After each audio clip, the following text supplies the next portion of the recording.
everyone and welcome back to SK1 Cinema, back again with another video of mine. And आज हम लोग जो बात करेंगे that will be about the interference of electrons. Now यहाँ पे हम लोग interference of waves often study करते हैं. It is basically when two waves overlap.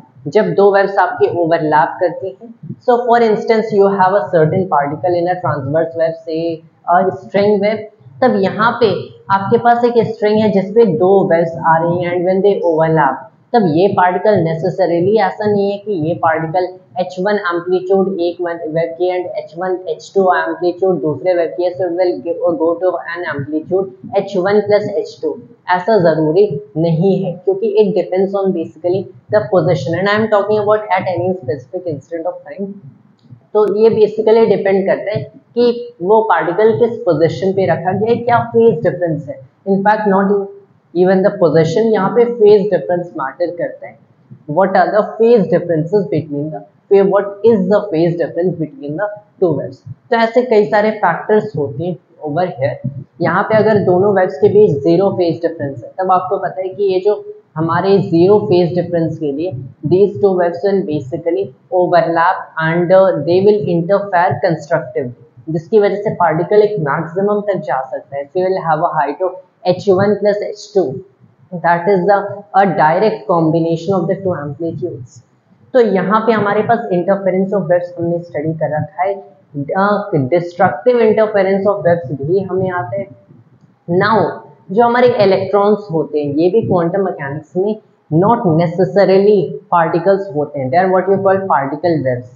अब यहाँ पे समटाइम्स पार्टिकल्स की तरह बिहेव करेंगे, समटाइम्स वेव्स की तरह बिहेव करेंगे. When you observe the electrons, जब आप उन्हें ऑब्जर्व करोगे say by scattering light over them, तब वहाँ पे वो एज पार्टिकल्स दिखते हैं. But there are so many rules like the interference itself जो कि इलेक्ट्रॉन्स खुद फॉलो करते हैं. And how does that happen? So we'll basically look at how the electrons interfere themselves in what you call the double slit experiment. Double slit experiment obviously originally हमें दिखाता है, originally light के लिए किया जाता है, of how light behaves as particles or waves. लेकिन since हमें पता है कि electrons या फिर ऐसा कोई भी subatomic particle है वो भी similar to light he behave करता है. So you can actually conduct the double slit experiment over electrons as well. So यहाँ पे I'll be basically in majority of the cases discuss about the results. यहाँ पे हम लोग quickly particles and waves. अब यहाँ पे when I say particles and waves तो हम लोग macroscopic level की कुछ particles and waves की discussion कर सकते हैं. For instance you have bullets या फिर you have billiard balls. So when you actually fire them through two slits that you have over here, and यहाँ पे आपके पास एक स्क्रीन है where you can see them landing. तो पहले केस कोई भी आपके पास मैक्रोस्कोपिक पार्टिकल है, so you are firing basically balls नहीं बुलेट्स लेते हैं. तो here you have a gun, alright, and this shoots and it shoots over a wide range, wide angle over here. And यहाँ से आपके कई सारी बुलेट्स पास कर सकते हैं through the two slits what you call 1 and 2. अब जब ये पास करेंगे तो इसका मैं एक प्रोबेबिलिटी डिस्ट्रीब्यूशन कर्व बना सकता हूँ. And what I mean by that is कि क्या प्रोबेबिलिटी का एक मैं ग्राफ बना सकता हूँ ओवर दिस पर्टिकुलर स्क्रीन कि कहाँ पे ज़्यादा प्रोबेबिलिटी है कोई पर्टिकुलर बुलेट लैंड करेगी एंड कहाँ पे कम प्रोबेबिलिटी है. तो अगर मैंने इसका प्रोबेबिलिटी डिस्ट्रीब्यूशन कर्व देखा तो ये कुछ हमारा ऐसा कर्व बनता है. इनफैक्ट नॉट ऐसा, ये कर्व आपका कुछ ऐसा होगा, एक ऐसा काइंड का सिंपल सा कर्व बनता है. लेकिन अगर मैंने इसमें से इसके सेकंड स्लिट को क्लोज कर दिया तब कैसा कर्व बनेगा, तब हाईएस्ट जो प्रोबेबिलिटी मिलती है, and this is the probability जब दोनों स्लिट्स ओपन होते हैं, ऑलराइट, कि एक कोई भी आपके पास पार्टिकल लैंड कर रहा है तो उसकी प्रोबेबिलिटी डिस्ट्रीब्यूशन कर्व, जबकि जब इसके पास अपॉर्चुनिटी होती है कि ये 1 and 2 दोनों से आ सकता है या फिर ये 1 and 2 दोनों में से किसी एक से आया. यहाँ पे अगर मैंने 2 को क्लोज कर दिया तब मैक्सिमम मुझे मिलेगी एक ऐसे स्ट्रेट एंगल पे, यहाँ पे मैक्सिमम प्रोबेबिलिटी होती है, यहाँ से सीधे हिट करके गया तो मेरा जो यहाँ पे कर्व बनेगा कुछ ऐसा बनेगा, कुछ ऐसा, ऑलराइट. अगर मैंने फर्स्ट को क्लोज कर दिया सेकंड को ओपन रखा तब यहाँ पे मुझे एक मैक्सिमम मिल सकता है. मुझे इस पर जो मेरा प्रोबेबिलिटी डिस्ट्रीब्यूशन कर्व होगा कुछ ऐसा होगा. तो कुछ ऐसे कर्व्स बेसिकली हमें मिलते हैं। इनफैक्ट ये दोनों सिमेट्रिकल हैं। I haven't chosen a very specific exact representation for the curves. यहाँ पे अंडरस्टैंड किया जा सकते हैं कि जब ये सिर्फ सेकंड से अलाउ है पास करने के लिए, this will be the distribution curve you have. जब ये सिर्फ फर्स्ट से अलाउड है पास करने के लिए, this is the distribution curve you have. तो यहाँ पे मैक्रोस्कोपिक पार्टिकल्स का कुछ ऐसा बिहेवियर देखा जाता है। जब हमारे पास ये बेसिकली पार्टिकल दोनों स्लिट 1 एंड स्लिट 2 दोनों से अलाउड है जाने के लिए, तब आपको क्लियरली दिख रहा है कि ये जो हमारा डिस्ट्रीब्यूशन कर्व है, ये दोनों डिस्ट्रीब्यूशन कर्व्स का एक सम बन जाता है। So here you have the probability that it will end at a particular stop by going either through 1 and 2 is basically the probability it goes through 1 plus probability it goes through 2. As simple as that. अगर यही experiment मैंने एक wave के साथ किया होता, let's say यहाँ पे एक डिस्टर्बेंस क्रिएट करने के लिए बेसिकली एक सोर्स है आपके पास जो कि वेव्स क्रिएट कर रहे हैं। Now you have the 2 slits again, alright, and here you have the screen and ये जो हमारी डिस्टर्बेंसेस क्रिएट कर रहा है, देन द वेव्स प्रोपेगेट। मैं बाद में क्या यूज कर सकता हूँ, I can use this principle कि यहाँ पे when the wave will pass through the slits, तो मैं इन दोनों स्लिट्स को ही as some sources of waves themselves मान सकता हूँ। So there they go like this, ये कुछ ऐसे जाएंगे एंड ये इंटरफेयर करेंगे एट वेरियस पॉइंट्स, स्पेशली जब ये लैंड करेंगे। अब अगर यहाँ पे मैंने इन्हें स्लिट 1 एंड 2 नेम कर दिया एंड मैंने इनमें से एक slit for instance second close कर दिया and I have the wave passing only through the first slit, मान लो फॉर एन इंस्टेंस कि अभी कोई इंटरफेरेंस नहीं होता, तब बेसिकली क्या होगा कि हमारे पास सिर्फ अगर फर्स्ट से वेव पास करिए तो इसका जो डिस्ट्रीब्यूशन कर्व बनेगा, and what kind of distribution, it even doesn't make any sense to say distribution function और कर्व। प्रोबेबिलिटी की यहाँ पे बात हो नहीं सकती क्योंकि वेव पूरे यहाँ पे लैंड करेगी एंड इंटरफेयर करेगी एट वेरियस पॉइंट्स। यहाँ पे किसकी बात करें, here we talked about probability that a particular particle will land over there. यहाँ पे हम लोग वेव्स के केस में जिस चीज़ की बात करते हैं, जिस कर्व को देखते हैं, that is the intensity curve, कि कहाँ पे इस वेव की इंटेंसिटी ज़्यादा होगी, कहाँ पे इस वेव की इंटेंसिटी कम होगी।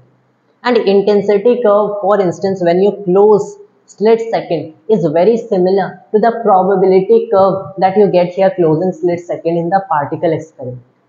तो यहाँ पे आपकी कर्व्स अगेन ऐसे ही बनती हैं। यहाँ पे आपके पास कुछ ऐसा बन गया, अगर आपने फर्स्ट क्लोज किया instead of second, so here you have this kind of figure. लेकिन इंटेंसिटीज डायरेक्टली ऐड नहीं होती क्योंकि यहाँ पे इंटरफेरेंस होती है। Now here is the concept, waves के केस में जब दो वेव्स ओवरलैप करते हैं तो किसी भी पर्टिकुलर पॉइंट पे जो इंटेंसिटी या फिर जो भी आप टर्म कैलकुलेट कर रहे हो, वहाँ पे इंटरफेरेंस होती है जिसकी वजह से वो स्ट्रेट अप ऐड नहीं होती। तो यहाँ पे जो आपकी फाइनल इंटेंसिटी दिखेगी, this is the intensity only due to 1, this is the intensity due to 2. Final intensity कुछ ऐसी नहीं, फाइनल इंटेंसिटी कर्व आपको कुछ ऐसी दिखेगी। So I am not able to exactly represent this thing. तो कुछ ऐसा एक बेसिकली काइंड का कर्व देखेगा विद मैक्सिमास एंड मिनिमा। इसकी तो कहीं भी आप टेक्स्ट बुक में इमेज देख सकते हो या फिर गूगल पे कहीं इमेज देख सकते हो ऑफ मैक्सिमा एंड मिनिमा। आपको एक ऐसी इमेज दिखेगी, सेंटर पे हाईएस्ट आपकी इंटेंसिटी दिखेगी over here, here you will have a maxima, फिर as you will go over here एक मिनिमा मिलेगा। इनफैक्ट ये ऐसा भी नहीं होगा, it will be something like this, alright. तो एक ऐसे काइंड की इंटेंसिटी कर्व दिखती है। This is when both are open and the wave passes through both of the two slits. तो यहाँ पे जो अगर आप इंटेंसिटी को देखते हो, it doesn't straight up get added like I1 plus I2. I12 is not I1 plus I2.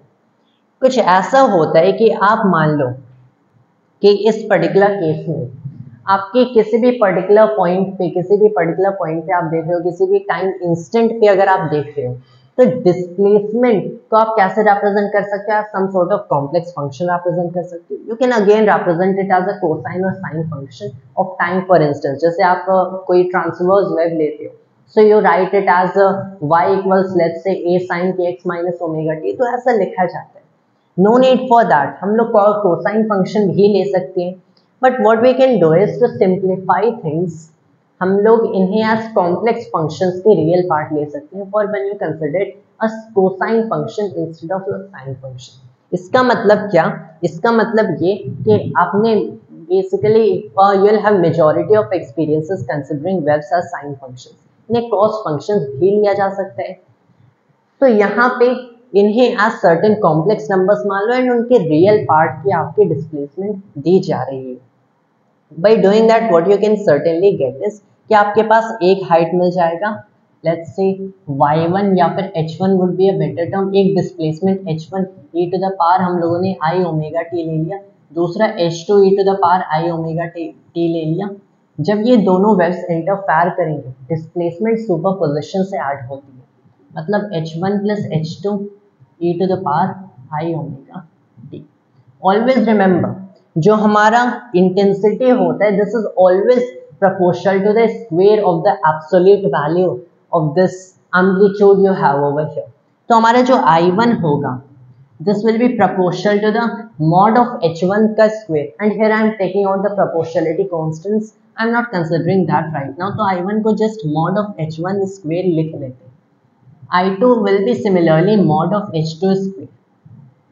जब दोनों ऐड होंगे दोनों intensities, so you won't have that I12 is I1 plus I2, rather I12 isn't like that कि इन दोनों को add कर दिया।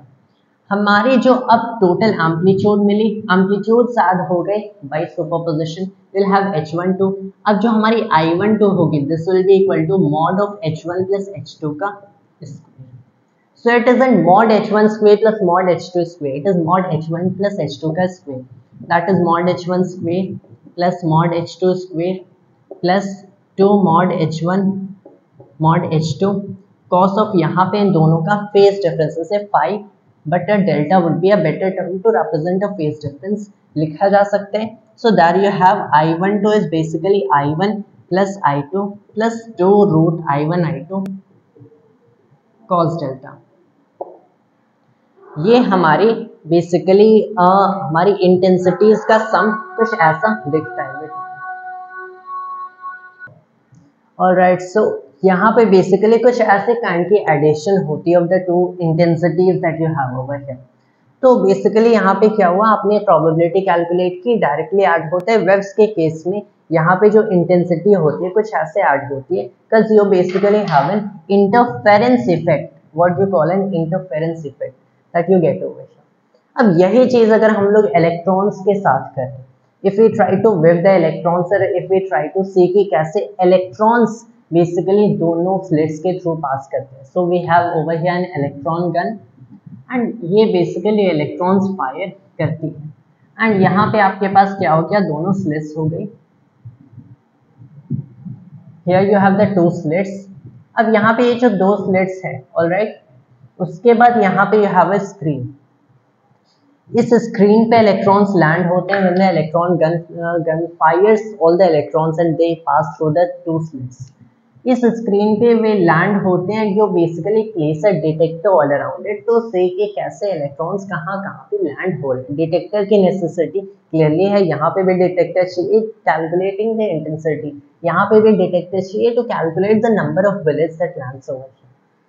तो अब यहाँ पे आप क्या कैलकुलेट करोगे, you will calculate the probability कि एक पर्टिकुलर इलेक्ट्रॉन वहाँ पे किसी पर्टिकुलर पोजीशन पे लैंड करें, उस प्रोबेबिलिटी कर्व को बेसिकली ट्रेस करने की कोशिश करोगे। इलेक्ट्रॉन्स बेसिकली पार्टिकल्स हैं, एटलीस्ट क्लासिकल पार्टिकल्स हैं, ये लम्प्स के फॉर्म में आते हैं just the same as bullets, लेकिन व्हाइल दी वेव्स कंटिन्यूअस होती हैं आप किसी भी इंटेंसिटी की वेव ले सकते हो, किसी भी depending on your motion of the wave source. आप इसे ज़्यादा डिस्टर्बेंस से क्रिएट करो, ज़्यादा इंटेंसिटी होगी, कम डिस्टर्बेंस कम इंटेंसिटी होगी। बुलेट्स हाउएवर लम्प्स के फॉर्म में होते हैं, डिस्क्रीट नंबर्स में होते हैं and similarly you have electrons they are in the form of lumps. आपके पास एक इलेक्ट्रॉन है, दो इलेक्ट्रॉन है, तीन है, एक से कम इलेक्ट्रॉन कहीं लैंड नहीं हो सकता। एक से कम का मतलब वहाँ पे कोई इलेक्ट्रॉन लैंड नहीं हो, that is what is happening over here. तो पहली चीज कि यहाँ पे इलेक्ट्रॉन बुलेट्स के सिमिलर है इन दिस पर्टिकुलर एस्पेक्ट। एक इलेक्ट्रॉन है, दो इलेक्ट्रॉन है, 1.5 इलेक्ट्रॉन्स नहीं है। क्यों? क्योंकि you can not have a half electron. तो ये जो इलेक्ट्रॉन्स जब आएंगे यहाँ पे लैंड करेंगे, यू विल सी कि अगर आपने सिर्फ स्लिट 1 ओपन रखा होता, स्लिट 2 क्लोज कर दिया होता, तो इलेक्ट्रॉन्स अगेन कैसा कर्व बनेगा? कुछ ऐसा बनेगा। तो this is probability an electron will land while passing through slit 1। सिर्फ स्लिट 2 ओपन है, this is the probability curve. अब इलेक्ट्रॉन्स लम्प्स के फॉर्म में होते हैं, ऐसी प्रोबेबिलिटी कर्व बन रही है जो कि तीनों केसेस में सेम है इंडिविजुअल स्लिट्स के लिए। तो आपको एक ऐसा probability curve for both the slits बनना चाहिए, but that is not what you get. जो आपको प्रोबेबिलिटी कर्व दिखती है वो इंटेंसिटी कर्व के जैसे इन द वेव एक्सपेरिमेंट दिखती है। When you actually look at the electrons तो आपको कुछ ऐसा कर्व दिखेगा। This is the probability curve that you get for electrons. यहाँ पे सबसे ज्यादा पीक्ड आउट होते हैं, यहाँ पे लोअर वैल्यूज होती हैं, लोअर वैल्यूज होती हैं। Probability it will go through slit 1, it will go through slit 2, it will pass through both slit 1 and slit 2 in the sense कि इसके पास अपॉर्चुनिटी है ये दोनों स्लिट्स के थ्रू पास करे। Here you know कि जो P12 है आपका it doesn't equal P1 plus P2, लेकिन इलेक्ट्रॉन तो पार्टिकल्स के फॉर्म में आता है। तो here you can say कि आपके पास कोई भी इलेक्ट्रॉन है, let's say for this for instance कि कोई भी इलेक्ट्रॉन ये या तो स्लिट 1 से जाएगा या फिर स्लिट 2 से जाएगा। तो आपके पास स्क्रीन पे जितने इलेक्ट्रॉन्स आ रहे हैं उन्हें दो क्लासेस में डिवाइड कर सकते हो। The electrons that are landing on the screen passing through slit 1 plus those passing through slit 2, तो दो क्लासेस में डिवाइड कर सकते हो। तो जो टोटल इफेक्ट आपको स्क्रीन पे दिखेंगे, टोटल नंबर ऑफ इलेक्ट्रॉन्स, ये कुछ ऐसे दिखेंगे कि it will be the sum of the effects due to the electrons passing through slit 1 plus that due to slit 2, कुछ ऐसा होना चाहिए। तो आपको क्लियरली पता होना चाहिए कि अगर इलेक्ट्रॉन्स या तो 1 से आ रहे हैं या फिर 2 से आ रहे हैं, तो आपको क्लियरली यहाँ पे दिखना चाहिए कि जो total probability of landing at any particular stop होनी चाहिए, क्या होनी चाहिए कि it will be probability it lands through slit 1 plus it goes through slit 2, कुछ ऐसा आपको मिलना चाहिए, प्रोवाइडेड दैट कि इलेक्ट्रॉन या तो स्लिट 1 से आ रहे हैं या फिर स्लिट 2 से आ रहे हैं। So that is the question कि ये ऐसा इंटरफेरेंस क्यों करते हैं। And in fact nobody actually knows कि इलेक्ट्रॉन्स ऐसे इंटरफेयर क्यों करते हैं when they actually behave like particle over here. यहाँ से सिर्फ एक चीज पता कर सकते हैं कि इलेक्ट्रॉन्स यहाँ पे वेव की तरह बिहेव करते हैं, मतलब इलेक्ट्रॉन के पास एक पार्टिकल नेचर भी है, एक वेव नेचर भी है। ये कैसे एग्जैक्टली इंटरफेयर कर जाते हैं, कैसे इंटरफेयर करते हैं, क्योंकि when you have over here in the case of waves, जब आपको वेव्स दिखती है तब यू नो कि दो वेव्स ओवरलैप करते हैं। When you will see them overlapping, यहाँ पे कोई भी पर्टिकुलर पार्टिकल ऑसिलेट कर रहा है अप एंड डाउन, सो आपको पता है कि यहाँ पे due to the phase difference when they are overlapping and when they are getting added to one another, तो एक इंटरेक्शन होती है। लेकिन एक इलेक्ट्रॉन यहाँ से जा रहे, दूसरा इलेक्ट्रॉन यहाँ से जा रहे, तो दोनों कैसे इंटरेक्ट कर रहे हैं कि इंटरफेयर करेंगे, कि इसे पता है कि दूसरा इलेक्ट्रॉन या फिर बाकी सारे इलेक्ट्रॉन्स कुछ इस पाथ से ट्रैवल करें, तो हमें इंटरफेरेंस साथ मिलके हमें इंटरफेरेंस करना है। So we have to land at these particular stops at these particular spots, कैसे एक probability curve बताएंगे। So nobody actually knows कि क्वांटम मैकेनिक्स में ऐसा क्यों होता है कि इलेक्ट्रॉन्स ये वेव नेचर एग्जिबिट करते हैं, लेकिन ये कैसे ऐसे इंटरफेरेंस कर लेते हैं, nobody actually knows that। क्या होगा अगर हम एक्चुअल में उन इलेक्ट्रॉन्स को देखने की कोशिश करें, अगर हम उन्हें देखने की कोशिश करें एंड ये पता लगाने की कोशिश करें कि ये ऐसा कैसे करते हैं। So in that particular case we can actually try using a light source over here। तो अगर हम लोग light source का यूज करते हैं, but still you will have a lot of trouble when you even use light source to wave the electrons as they interfere। उससे पहले हम लोग क्या करते हैं, इसकी थोड़ी सी मैथमेटिक्स अगर देखा जाए तो यहाँ पे भी एक कंसेप्ट आते हैं जिसको हम लोग कहते हैं प्रोबेबिलिटी एम्पलीट्यूड। ये प्रोबेबिलिटी एम्पलीट्यूड का कंसेप्ट कुछ ऐसा ही है, सिंस इनका जो बिहेवियर है ये इंटरफेरेंस का ही है, and you will have a pattern, you will have a curve that is similar to the intensity curve in the wave experiment. तब हम लोग क्या पता कर सकते हैं कि जो इलेक्ट्रॉन्स हैं इनकी भी प्रोबेबिलिटीज को आप as squares of the absolute value of some complex number represent कर सकते हो। इसी कॉम्प्लेक्स नंबर को एक प्रोबेबिलिटी एम्पलीट्यूड कहा जाता है। जैसे यहाँ पे आपने लिया wave amplitude, here you have probability amplitude representing it by 5, तो मॉड phi 1 का स्क्वायर आपको क्या देगा, इसकी probability that it is going through slit 1। वैसे ही you have it is going through slit 2, तो इसकी प्रोबेबिलिटी एम्पलीट्यूड के एब्सोल्यूट वैल्यू का square will give you the probability it lands at a particular spot while going through slit 2। अब यहाँ पे जो हमारा सम होता है when it is free to go both through slit 1 and slit 2, तब जो हमारा probability amplitude पहले ऐड होते हैं फिर इसका स्क्वायर किया जाता है by taking its absolute value। तो कुछ ऐसी एडिशन होती है जो कि हमारी वेव के एडिशन की एकदम सिमिलर होती है। That is the mathematics of it, as simple as that. But what is the machinery behind this, कि ये इलेक्ट्रॉन्स ऐसा क्यों इंटरफेयर करते हैं, nobody actually knows this. We know this much, मैंने अभी कोई कॉन्स्टेंट्स वगैरह नहीं लिए, but we know this much कि इसके मैथमेटिक्स वेव के इंटरफेरेंस के मैथमेटिक्स के सिमिलर है कि इलेक्ट्रॉन्स इंडीड इंटरफेयर करते हैं। No one knows the machinery ये कैसे इंटरफेयर करते हैं। How about trying to watch the electrons, so let's actually see when you use a light source over here, तब क्या होगा कि मैंने अब मान लिया कि मैं यहाँ पे एक लाइट सोर्स का यूज कर रहा हूँ। I use a light source over here. अब ये ऑल अराउंड लाइट देगा। हमें पता है कि क्लियरली जो इलेक्ट्रिक चार्जेस होते हैं वो लाइट को स्कैटर करते हैं। So when any particular electron goes from here over here, let's say slit 1 से फॉर इंस्टेंस पास कर रहा है, यू विल से कि यहाँ पे एक इलेक्ट्रॉन आया, यहाँ पे लाइट सोर्स है, इलेक्ट्रिक चार्जेस स्कैटर लाइट, इसका मतलब आपको तुरंत एक फ्लैश वहां पे दिखेगा।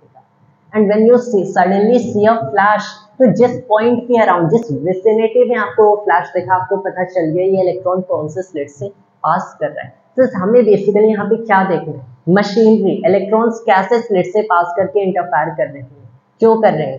तो हमें जानना है कि इलेक्ट्रॉन किस स्लिट से पास किया है। And when we do know कि किस स्लिट से पास किया है, यहाँ पे इंटरफेरेंस हो रहा है, तो हम लोग मशीनरी समझ सकते हैं, राइट। तो मान लो एक इलेक्ट्रॉन आया, यहाँ पे हमने 1 की विसिनिटी में फ्लैश देखा due to the light source की स्कैटरिंग, तो हम लोगों ने कॉलम में नोट कर दिया कि ये इलेक्ट्रॉन 1 के थ्रू गया। एंड यहाँ पे डिटेक्टर ने आपका मेजर कर दिया कि इस पर्टिकुलर स्पॉट पे, इस स्पॉट पे एक इलेक्ट्रॉन लैंड किया है। तो एक ही स्पॉट पे फॉर इंस्टेंस डिटेक्टर रखेंगे एंड ऐसे कई करते करते उसके बाद में एट वन पर्टिकुलर स्पॉट कई सारे आपने इलेक्ट्रॉन्स लिए, फिर उसके बाद डिटेक्टर मूव किया to trace the probability curve for landing of electrons for various distances. तो आपने 2 कॉलम बना दिए for those that come from slit 1 plus those that come through slit 2। अब आपने क्या किया, when you have actually come to know कि ये इलेक्ट्रॉन स्लिट 1 से आया एंड ये इलेक्ट्रॉन स्लिट 2 से आया, तो आप बेसिकली अब प्रोबेबिलिटी कर्व्स बना सकते हो for the electrons that land at this spot which came through slit 1। And ऐसे आप एक और प्रोबेबिलिटी कर्व बना सकते हो for the electrons that come through slit 2 that will land on this particular spot. तो आपने P1 एंड P2 को ट्रेस कर लिया, आप ऐसे P1 एंड P2 के कर्व्स बना सकते हो। अब आपको पता है कि एग्जैक्टली ये इलेक्ट्रॉन यहाँ पे लैंड होगा तो इस स्लिट से आया, ये इलेक्ट्रॉन यहाँ पे लैंड होगा इस स्लिट से आया। तो अब आप क्या बना सकते हो, इन P1 एंड P2 की को कंबाइन करके P12 भी बना सकते हो कि इस स्पॉट पे इलेक्ट्रॉन्स लैंड होंगे या फिर ये इलेक्ट्रॉन लैंड होगा, इसकी क्या प्रोबेबिलिटी है कि ये दोनों स्लिट के थ्रू पास करने के लिए फ्री है। इसके लिए क्या करना है, दोनों बेसिकली कॉलम्स के कॉम्बिनेशन करनी है। मतलब क्या हुआ, P12 तो आपका P1 प्लस P2 के इक्वल आया, unlike this case over here कि यहाँ पे P12 mod phi 1 plus phi 2 का स्क्वायर था, तो यहाँ पे आपका probability as easily as this add नहीं हुआ। But when you are watching the electrons, जब आप इन इलेक्ट्रॉन्स को देख रहे हो using this light source and when you are noting them down in the column, आपको दिख रहा है कि probabilities are straight up algebraically getting added and this is the most fun part। यहाँ से आपके सारे लॉज ऑफ फिजिक्स क्रम्बल हो जाते हैं, यहाँ से आपके लिटरली सारे जो लॉज ऑफ फिजिक्स होंगे they will seem to break over here. कि जब आपने इलेक्ट्रॉन्स को देखा नहीं, बस वहां पे लैंड कराया, तो ये ऐसे ऐड हो रही है। आपने इलेक्ट्रॉन को देख लिया, मतलब ये प्रोबेबिलिटी ऐसे ऐड हो रही है। तो अब इस कर्व का क्या होगा, and I am telling you कि जैसा हम लोगों ने मैथमेटिकली देखा है ऐसा ही होता है कि जब आपने उस इलेक्ट्रॉन को देख लिया कि ये स्लिट 1 से आ रहे हैं, अब ये इलेक्ट्रॉन ऐसा नहीं करेगा, बल्कि अब ये इलेक्ट्रॉन एक ऐसा पाथ फॉलो करेगा This is the new P12 dash you have over here. तो what is actually happening over here कि अगर आपने पता कर लिया कि ये इलेक्ट्रॉन कौन से स्लिट से पास कर रहे हैं तब आपको इंटरफेरेंस नहीं दिखेगी। अगर आपको नहीं पता है कौन से स्लिट से पास किया तब आपको इंटरफेरेंस दिखेगी। मतलब आपके पास ऐसा कोई तरीका नहीं है ये जानने का, इस मशीनरी को अंडरस्टैंड करने का कि इलेक्ट्रॉन से इंटरफेरेंस कैसे करते हैं। And that is a rule of nature. Indeed जो हाइजेनबर्ग अनसर्टेनिटी प्रिंसिपल है इसका एक जनरल स्टेटमेंट दे तो आपने ये तो पढ़ा होगा कि you can not measure both the position and momentum greater than this degree of accuracy. Heisenberg uncertainty principle का जो जनरल स्टेटमेंट है ये है कि नेचर में ऐसे एक अपैरेटस बिल्ड करना पॉसिबल नहीं है जिससे आपको ये पता चल जाए कि एक इलेक्ट्रॉन किस स्लिट से पास किया बिना उसके इंटरफेरेंस डिस्ट्रॉय किए, क्योंकि after watching the electrons we have destroyed the interference of electrons. Now the question is कि is there some way around this problem कि हम लोग समहाउ पता कर सकें कौन से स्लिट से पास कर रहे हैं and also not destroy the interference and look at the machinery and understand the fundamental rules of nature. तो हम लोग क्या करते हैं कि हमें अंडरस्टैंड करना होगा ये इंटरफेरेंस कैसे डिस्ट्रॉय हो रही है। ये कुछ ऐसे डिस्ट्रॉय हो रही है कि जब ये लाइट स्कैटर हो रही है तो इलेक्ट्रॉन को भी एक जॉल्ट मिल रहा है, एक रिपल्स मिल रहा है, तो जिसकी वजह से एक इलेक्ट्रॉन के मोमेंटम में एक अनसर्टेनिटी आ गई। It is as simple as that. तो just due to the fact कि light is being scattered over here, electron को भी एक अनसर्टेनिटी मिल गई in its position and in its momentum. इसीलिए जब हम लोगों ने लाइट सोर्स को यूज किया उसके बिना हम लोग इलेक्ट्रॉन्स को देख नहीं सकते, तो ऑब्जर्व करने के लिए लाइट से इंटरैक्ट कराया, तो that you have it, that the interference pattern gets destroyed. तो हम क्या कर सकते हैं कि अगर हम एक लो इंटेंसिटी की लाइट यूज करें तो क्या इसे कम जॉल्ट मिलेगा एंड क्या इंटरफेरेंस पैटर्न वहां पे रहेगा? एक्चुअली नो, क्योंकि जब आप एक कम इंटेंसिटी की लाइट यूज करोगे what you will be doing is कि आप energy of a particular photon नहीं रिड्यूस करोगे। That depends on the frequency and will be also looking at the frequency case just now. लेकिन आप सिर्फ यही डिक्रीज करोगे कि कितने फोटॉन्स वहां से एमिट हो रहे हैं। So you are not decreasing the energy of a particular photon. Intensity decrease करना मतलब आपने नंबर ऑफ फोटॉन्स को डिक्रीज कर दिया। तो इस केस में क्या होगा? इस केस में कुछ ऐसा होगा कि एक इलेक्ट्रॉन यहाँ से गया, ऑलराइट, उससे एक फोटोन को लाइट हुआ तो हमने उस इलेक्ट्रॉन को देख लिया या फिर वहां पे एक फ्लैश दिखा। लेकिन कई बार ऐसा होगा यहाँ पे डिटेक्टर पे आपको क्लिक्स दिख जाएंगे या डिटेक्टर पे इलेक्ट्रॉन्स दिख जाएंगे, वहां पे क्लिक्स दिख जाएंगे कि इलेक्ट्रॉन वहां पे अराइव हो गया, यहाँ पे कोई फ्लैश नहीं दिखेगी। ऐसा क्यों है? क्योंकि आपने इंटेंसिटी रिड्यूस कर दिया, तो वहां पे कोई फोटोन फॉर इंस्टेंस था नहीं जो कि इलेक्ट्रॉन को ट्रेस करे। So the electron goes through the slits unnoticed, it goes through the slits unnoticed. तो अब आपको 3 कॉलम बनाना पड़ेगा, those that you saw through slit 1, those that you saw going through slit 2, तीसरे कॉलम में that you couldn't see and वहां पे land कर गए, electrons go there unnoticed। यहाँ पे for the first 2 एक ऐसा बेसिकली पैटर्न बन जाएगा, ये वाला simple probability curve. For the third one ये आपके पास अगेन इंटरफेरेंस का पैटर्न बन गया and that you have it. मतलब when you didn't see those electrons, जिन इलेक्ट्रॉन्स को आपने डिस्टर्ब कर दिया बाय वाचिंग, इन्होंने सिंबल वाला पैटर्न बनाया। जिन्हें आप नहीं देख पाए they through that some sort of strange machinery जो कि नेचर हमें अलाउ नहीं करती है to understand it, they form the interference pattern। Again कुछ ऐसे और भी तरीके हो सकते हैं, जैसे लाइट की वेवलेंथ को इंक्रीज कर देना जिसकी वजह से फ्रीक्वेंसी शॉर्ट हो जाएगी। So you're using longer and longer light, redder and redder light. Let's say for instance you are using infrared sort of light, तो उससे क्या होगा? The energy of each photon कम हो जाएगी। Since you must be knowing it कि energy is basically proportional, energy of a particular photon is what? It is Planck's constant times the frequency। अपने high wavelength use किया मतलब low frequency use किया, so reducing the energy of a particular photon। यहाँ पे अब क्या होगा? आपने एक फोटोन की एनर्जी, एक फोटोन की एनर्जी को रिड्यूस किया, you did that perfectly and when you particularly do that, अब जो फोटॉन्स इलेक्ट्रॉन से कोलाइड करेंगे, if you are using light long enough and EM wave long enough with wavelength long enough, तो हो सकता है कि अब उसके पास उतनी एनर्जी नहीं है कि इलेक्ट्रॉन के मोशन को बेसिकली डिस्ट्रॉय कर पाए या फिर उसको चेंज कर पाए, उसमें एक रैंडमनेस ला पाए। लेकिन अब एक और दिक्कत आ जाती है कि जब आपने लाइट की वेवलेंथ को इतना बढ़ा दिया तो एट सम पॉइंट क्या होगा कि लाइट की वेवलेंथ दोनों स्लिट के बीच के डिस्टेंस से ज्यादा बड़ी हो जाएगी, क्योंकि उससे कम डिस्टेंस पे, उससे कम वेवलेंथ पे आपको अभी भी वही डिस्टर्बेंस दिखेगी। ये क्या हो गया, इतना इंक्रीज हो गया दोनों स्लिट के बीच के डिस्टेंस से ज्यादा, and when that will particularly happen, so we can not actually sense that kind of distance, या फिर एक्चुअल में दोनों स्लिट्स के बीच जो फ्लैशेस आएंगे उनके बीच हम लोग डिस्टिंग्विश नहीं कर सकते हैं। That is how nature works, that is how our eyes work. Even एक माइक्रोस्कोप भी अगर आप देखो, अगर आप उसे जूम करने की कोशिश करो, तो एट अ सर्टेन पॉइंट क्या होता है कि एट अ सर्टेन पॉइंट अगर आपके पास यहाँ पे एक पॉइंट है, यहाँ पे एक पॉइंट है, तो even by zooming enough at a certain point क्या होगा, इन दोनों के बीच आप डिस्टिंग्विश नहीं कर सकते विद योर आईज और with what ever lens you have. तो अब क्या होगा, कोई इलेक्ट्रॉन यहाँ से पास हुआ, so what you will see is कि एक ऐसी फ्लैश नहीं आएगी जो कि 1 के थ्रू 1 के पास से आ रही है या फिर 2 के पास से आ रही है। That is a big fuzzy flash, जिसकी वजह से अब आपको नहीं पता चल पाया कि इलेक्ट्रॉन कहाँ से आया, ये 1 से आया या फिर यही इलेक्ट्रॉन स्लिट 2 से आया। मतलब आपने एनर्जी रिड्यूस कर दी कि उसका मोशन उतना डिस्टर्ब नहीं होगा।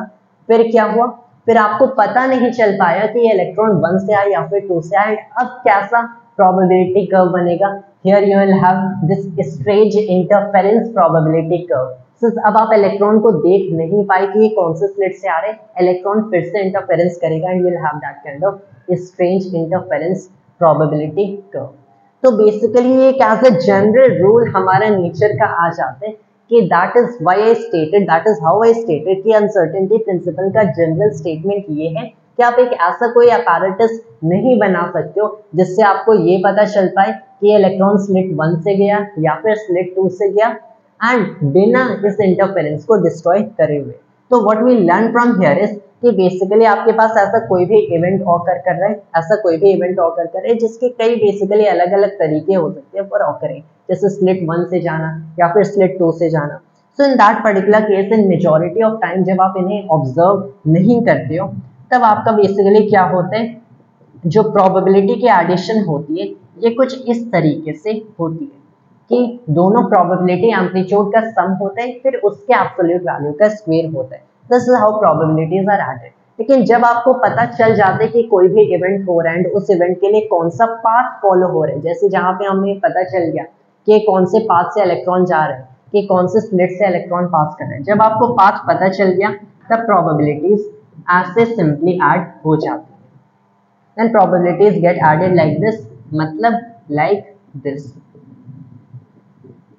जब कई डिफरेंट तरीके हैं paths for instance and you don't know, you haven't observed yet, ऐसे probabilities add होती हैं। when you come to know कौन से स्लिट से या फिर कौन से पाथ से, probabilities ऐसे add होती है क्योंकि आपके ऑब्जर्वेशन में, आप ऑब्जर्व कैसे करोगे, लाइट से देख के, आपके ऑब्जर्वेशन में बेसिकली इस इंटरफेरेंस इफेक्ट को डिस्ट्रॉय कर दिया and there is no way around this problem.